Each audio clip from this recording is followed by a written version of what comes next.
प्रयागराज महाकुंभ है, बहुत बड़ा मेला लगा हुआ है, 40 करोड़ लोग आने वाले हैं। युवाओं के लिए महाकुंभ को कैसे वो समझें? क्या केवल मेला भर है? आयोजन भर है?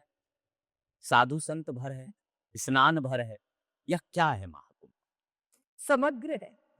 स्नान भी है, बेता भी है, जी। आध्यात्मिक ऊर्जा का घनीभूत सघन स्वरूप भी है और बाहरी रूप से तपस्वी त्यागी तितिक्षुओं का जो सुंदर वेश है उसका दर्शन भी है। लेकिन उसी शिविर में भीतर प्रवेश करोगे तो ज्ञान की गहरी धार बह रही है, उसमें निमज्जन करना भी है।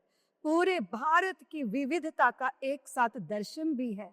एक ही सत्य को एकम जो जो है बहुधा। बहुधा वदंती, उसकी विविधता, उसके मार्गों को अलग अलग रूपों में अपनी रुचि के अनुसार अपने पथ को चुन लेने का अवसर भी है।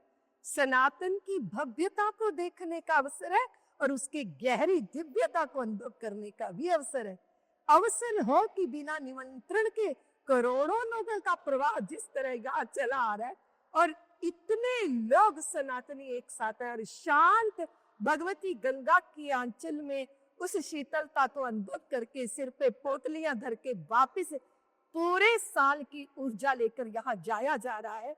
ये उसका दर्शन भी है और दर्शन इस बात का है कि काया की माया नष्ट हो जाएगी, आत्मा का सत्य सदैव है, उस शाश्वत के साथ जुड़ने का अवसर है। अवसर है, कोई सुमिरे या किसरारो, कोई हो जाए सन्यासी या कोई संसार बसा ले, मुझसे दूर कहाँ भागेगा, चाहे सुप्त रहे या जागे।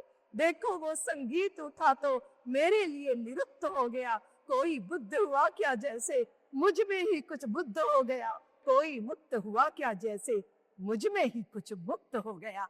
चराचर सृष्टि में एकात्मता के बोध का अवसर है, सब में रहते सबसे अलग रहने की कला सीखने का अवसर है। बहुत शुभ है कि युवा आ रहे हैं, पर सचेत रहिएगा, बाहरी पकड़ के मत चले जाइएगा, क्योंकि काया की माया में उलझ गए तो सत्य से वंचित हो जाओगे। इसलिए थोड़ी गंभीरता लेकर आइएगा।